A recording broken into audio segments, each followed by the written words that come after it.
sends a cable of fibers of the order of maybe 1 million to other regions, and they connect to other regions. And in the case of the cortex, you have separate areas of cortex, each one connected to one or more other areas. And this whole thing is a pathway. In the cortex, for example, the primary visual cortex, which is about 7 stages beyond the receptors in the retina, those cells react to visual stimuli only if a line falls on the retina, and the line has to be a particular orientation. It can be a bright line or a dark line or an edge between bright and light. Any kind of line really generally works, but the position of the line and the orientation are terribly important, and if they're not just right, any individual cell doesn't respond. In this experimental footage, a bright vertical line stimulates a small number of neurons in the visual cortex of a cat. The crackling sound is the electrical activity of these neurons as they respond to this retinal image. By listening to the intensity of this electrical activity, the researchers can determine the correct orientation of the line.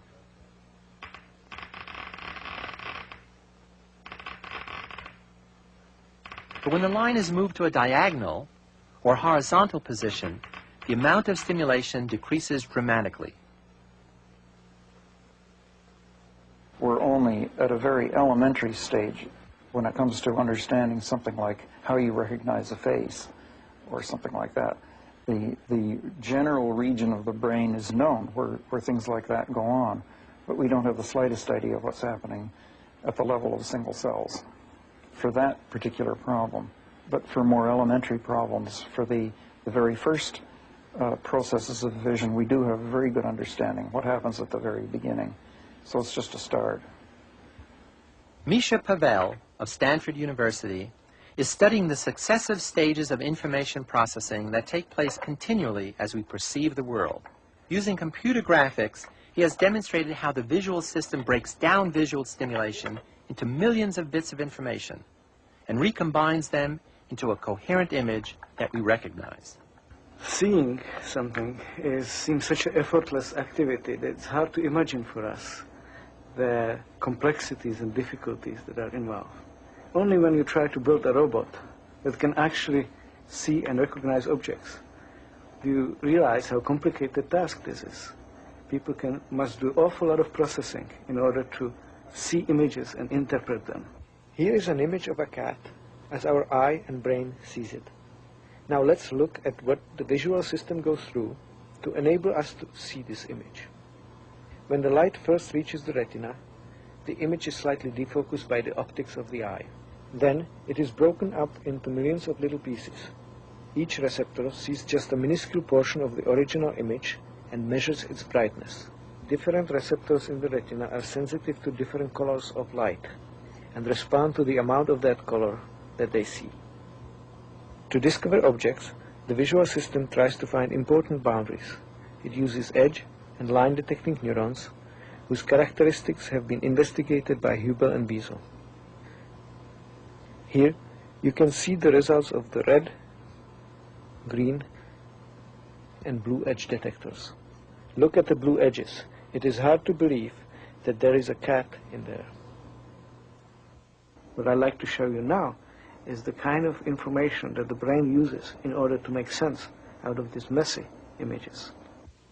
The things that the brain seems to look for are constancies and simplicity. Imagine that you are in your visual system looking at this pattern of active neurons. But you can't recognize the pattern. We can see it now because all the points in the cat picture move together. This is an example of the brain using rigidity to recognize moving objects. Ambiguous perception of motion can actually destroy the rigidity percept. In this case, we have a rotating rigid object, a square, but when its corners disappear from view, the square appears to get smaller. When the corners reappear, it gets larger. Another example, we thought that the square loses its rigidity because the visual neurons at each location can see only a small proportion of the entire picture and therefore can't accurately perceive the direction of the moving parts of the object. If we rotate the cross, then the stationary square appears to be rigid. We can simultaneously compare these two situations. The conclusion is that the motion of the square is necessary to lose rigidity. The failure of rigidity in this case helps scientists to study how information from different retinal locations is combined to form a single percept. This is one of many examples where perceptual phenomena can reveal how our brain works.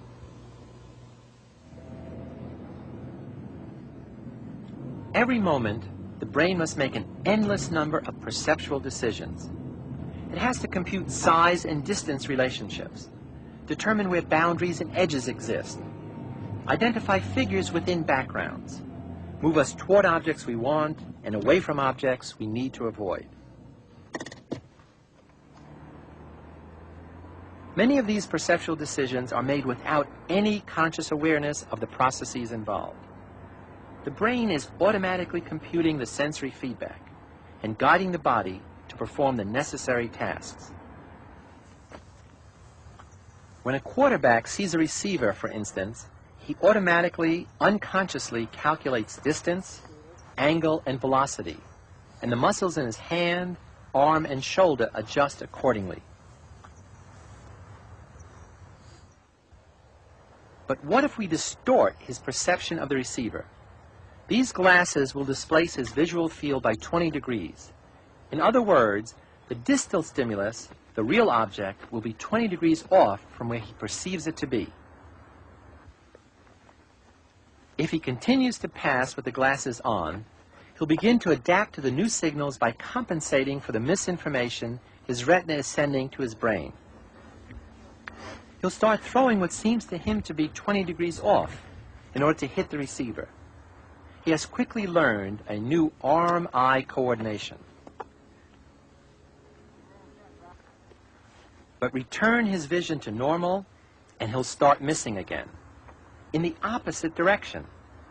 Even though his retina is now passing on accurate information about the true location of the target, his brain hasn't caught up with the new input. His brain is still compensating for the previous feedback from the movements in his hand and arm. Getting accurate information about the world around us, and not just the images on a retina, is the major task of our visual system. But to sense, perceive, and understand our world, we utilize two very different processes. First, our sensory receptors detect external stimulation and send this raw data to the brain for analysis. We call this bottom-up processing. Then top-down processing enters the scene. It adds what we already know about such stimulation, what we remember about the context in which it usually appears, and how we label and classify it.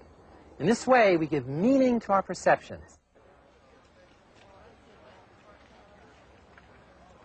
When people walk towards us, we know that they're not getting larger, even though the image they cast on the retina does get larger. And if a shadow falls on our newspaper, we know the paper isn't turning darker. That's because the hallmark of perception is our ability to impose stability on the constantly changing flow of sensations we experience. Psychologists refer to this phenomenon as perceptual constancy. The actual size, shape, orientation, and brightness of an object are perceived as remaining relatively constant, even when there are